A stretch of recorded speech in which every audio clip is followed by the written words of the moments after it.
believe that you're going to be fine, and you probably have a really, really good chance that your bills are going to be paid and nothing bad is going to happen to you. It doesn't mean that something isn't. It just means you're going to feel okay about it, you're not going to worry about it too much. Or you can have the illusion of freedom, where you really don't have any of those sorts of responsibilities, and you can actually creatively express yourself all day about creatively expressing how much you hate top ramen, and how you have to spend all day looking for work, and all day promoting yourself, and all of your freedom goes into slaving away at work. So it's the trade-off is the illusion of freedom for the illusion of security. Really. There's no such thing as being overeducated. I would say, if I may riff on that for a moment, because that's actually very beautiful. Taliesin is one of my favorite people in the world because he's one of the most unconventional creatures I've ever met in my entire life. I think the first time I met you... Oh, God. We were sitting, we'd gone to that awful con together. I won't even say what that con. Oh, that con. And it was introduced to him, and he had like this huge thing of hair. Do you remember your hair?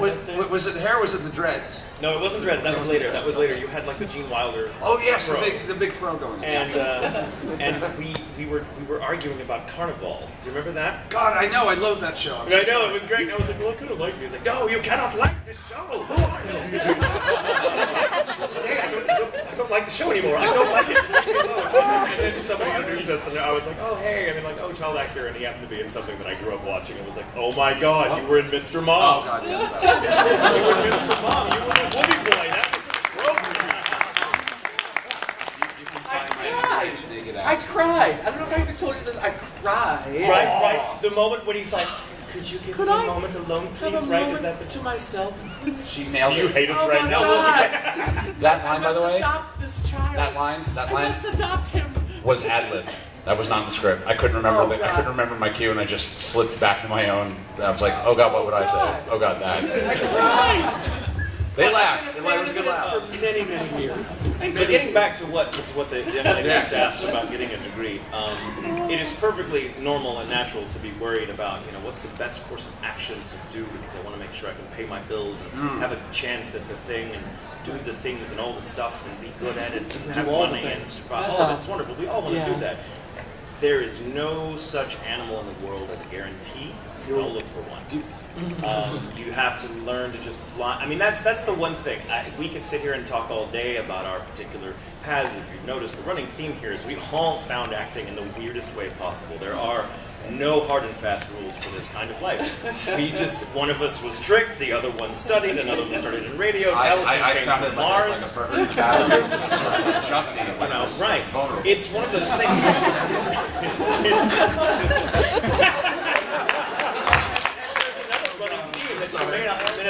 I find this is true. He had 2 watches when I first met him, and I was like, is that like the time on your home planet? And I love this man so much. I've spent 10 years trying to steal his coats. And every time he comes over with a coat, I'm like, oh, I want your coat, you son of a bitch! But having said that, one of the things about acting, this running theme that between all actors, is the reason we're actors is because we can't really decide what the hell we want to do. So we want to pretend to be everything. That's right, Like, well, I could go to school to be an architect, and, well, shit, I could just play one on television. It's amazing. I get all that done through research. Bryan Cranston, who was in Breaking Bad, it's an amazing show and one of the most amazing performances I've ever seen, was talking about how he was terrible at chemistry, and now he has enough knowledge in chemistry to teach a class. Speaking of one day of training. Speaking of great voice actors, by the way, he in his early career, he was an anime voiceover, and he owns that still. He's like, I'm proud of that. Macross Plus is genius. He's spectacular. God. So McLean Stevenson on MASH. Yes. He played the colonel of the mobile army hospital. A few years after he left the show, he witnessed a traffic accident and was able to keep the victim alive long enough for the EMTs to show up, from what he learned while playing the character on the TV. No. My advice would be, learn all the different aspects of the business. Learn all the things. Not just acting. You know, talk to people. You know, just ask questions. Don't ever be afraid to ask questions. I'll say my last throw out there. Does everybody here watch Community? You know Chang? Yeah. He had a thriving medical practice before becoming an actor. God. I know. He left that because he's that kind of person. I would recommend really. You don't always love. Think about your work ethic. Yeah. Like that's the one thing is like how willing are you to just work for no money and without somebody telling you what to do and with an enormous amount of failure, and also think about rejection because that is your first job as an actor. Is to be professionally rejected on an hourly basis and to get really good at it and to love it and to want more of it. And to not think it's because they hate you. No, it's because somebody's going to look at you, they're going to grab, and this is a true story, they're going to look you in the face, they're going to grab your lip, pull down your lip without asking and say, what kind of teeth are these? Next! Right. And your job is to go, man, Farley. Smile professionally and say thank you and leave. I worked at a casting agency. I've seen it. Oh yeah. You audition. They, you know, like I said, for those of you who may have come in after we got started, you can be auditioning your heart out. You get a line and a half of dialogue out of your mouth, and they're saying next, and you're thinking, okay, well, I suck. I'm gonna go and be a plumber. I'm gonna, you know, whatever. And then they call you a couple of days later and tell you got it. And they book Yes. Why? Because they know what they want. They know what they want. They've been doing this for years. They are under such pressure to get the thing cast so that, you know, the director can get off their back. You know, and it's all the pressure is coming down the line, and it's up to you. And I've seen people who are in that situation, and they're all of a sudden shocked by, you know, well, did I get the part?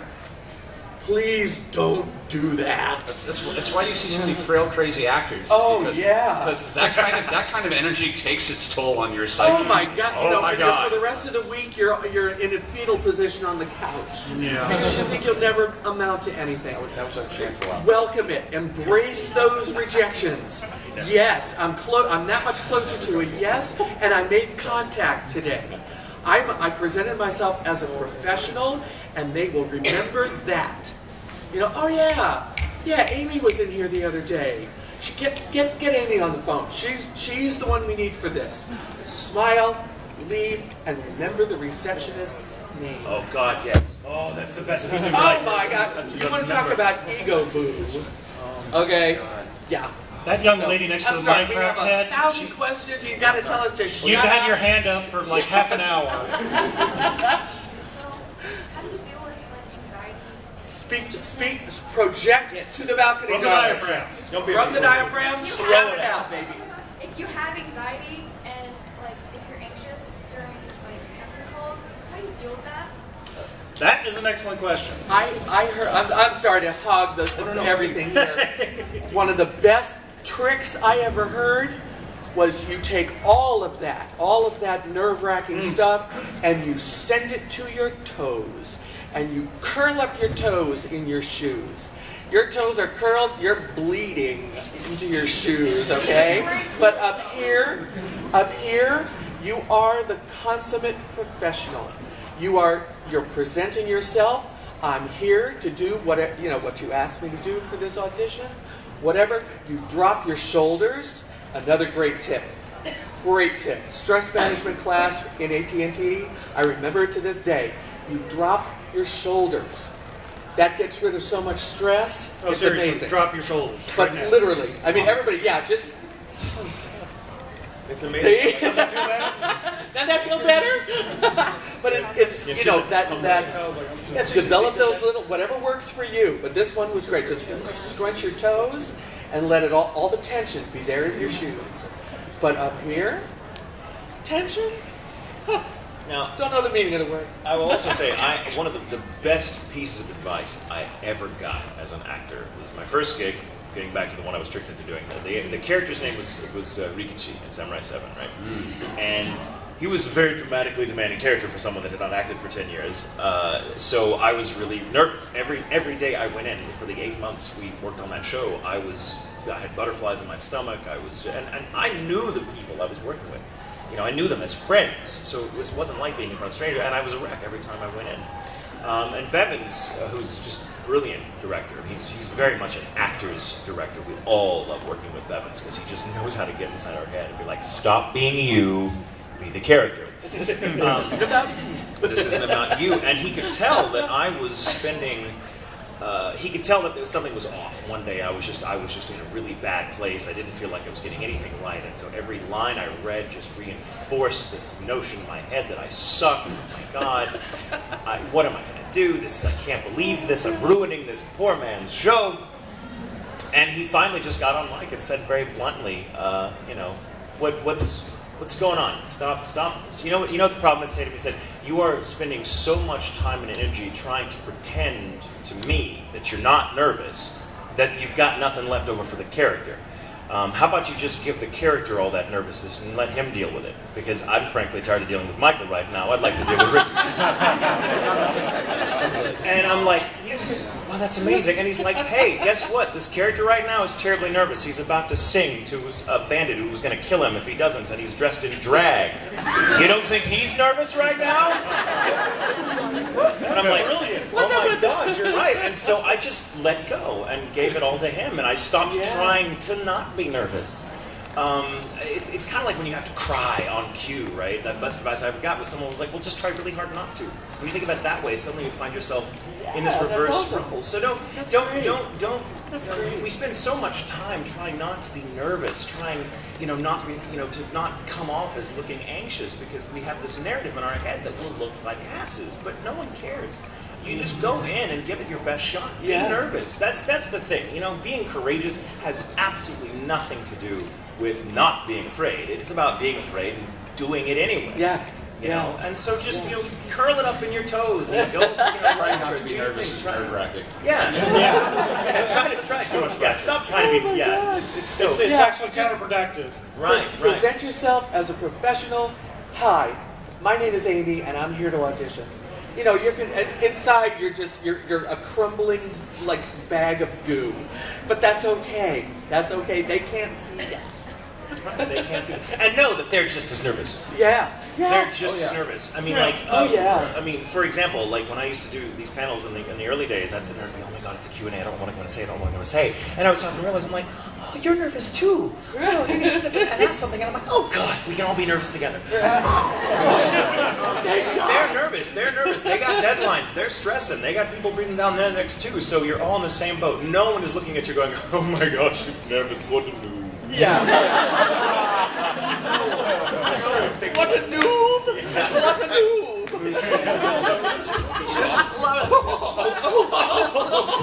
She has feelings. No one really cares as long as you don't let that nervousness, take over and keep you from remembering the receptionist's name. For example, or something. Go in, be nervous, own it, and you're an actor. We're all nervous. That's what we do. It's so going on stage. Oh God! Every time. Oh man! Every time you're about to make that walk in front of people, I'm gonna die. I'm gonna die. They're gonna trip. 5 steps. You swallow and go. Oh, for the music 5. Except, of course, you're in Arcadia and you're messed down. Oh my God! But thank you. I'm glad you brought that question. Yes, excellent question. Excellent. Let's switch to this side of the room. Friends of the group. Now be the group. Mr. Redshirt? I had a red shirt. Sorry, I had a 2-part question. One was, as voice actors, you get such a big following from a bunch of people from all the cartoon shows, anime shows that you have done, such as, Starblazers, Spike Butler, so on and so forth. When you meet people who do voice impressions, what is your opinion on that, as well as how you, in my opinion, how they're perceived? Because you've gotten down to this point where your character is so well known, you're just thinking, wow, they're really good, or wow, you're really good.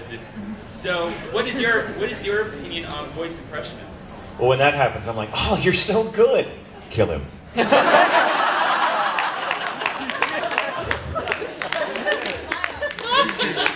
It's flattering, and like between all of us, occasionally, like we'll go, ooh, look who I learned how to do it. And like they'll do something. I'm like, oh, that's really good. It's a shame that there's probably no way you'll ever make money out of it, but that's amazing. And yeah, we all do impressions of each other, I suppose, on occasion. We try to do impressions of each other all the time with varying degrees of success. And we're always like, oh my god. And like Ian Sinclair, one of my dear friends, like does a really good impression of me, apparently.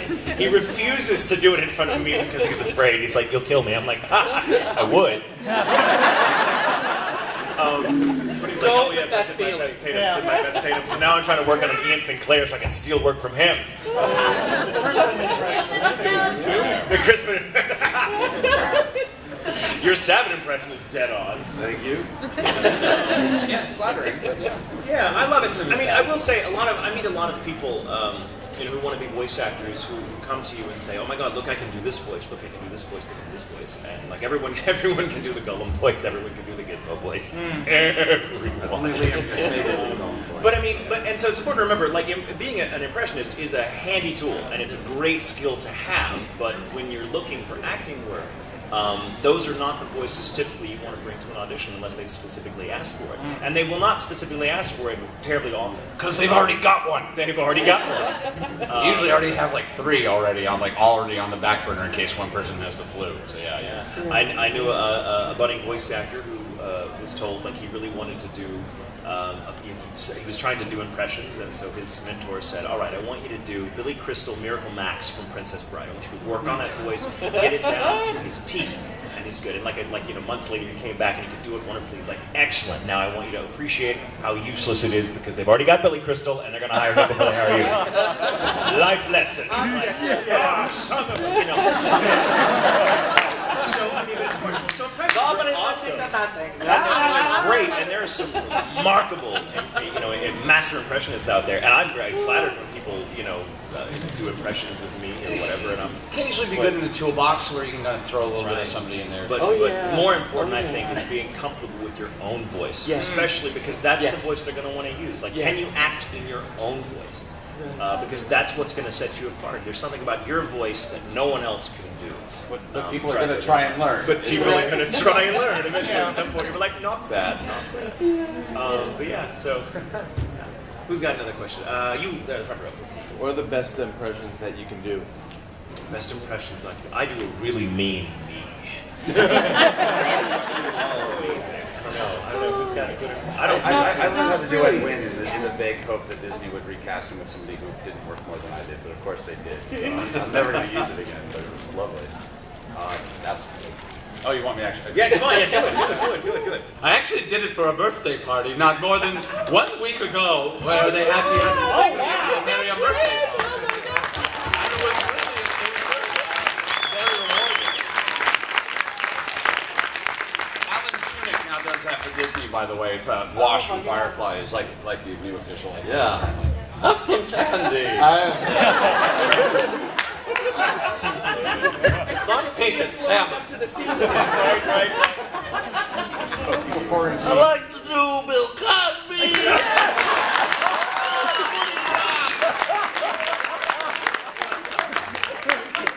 Next time I'm dragging balls. Goku goes Super Saiyan.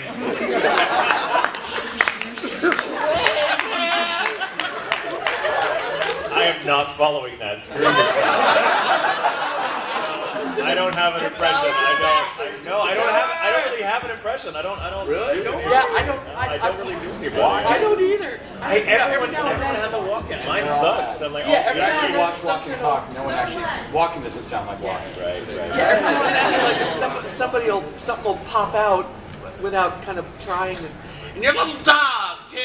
That it just kind of happens. I'm really good, as it turns out. I take it back. I'm really good at imitating Sean Schimmel imitating me. Miss Sean Trimble likes me. Hello, I'm J. Michael Tatum. How are you? I do not sound like that. Shut up, Sean. Shut up, Sean. I'm going to kill you, Sean. He's going to kill me. That's Sean Trimble doing my voice. Hello, everyone. I'm J. Michael Tatum. I'm going to read the phone book to you now. I wish I sounded like that, Sean. You're making me feel bad.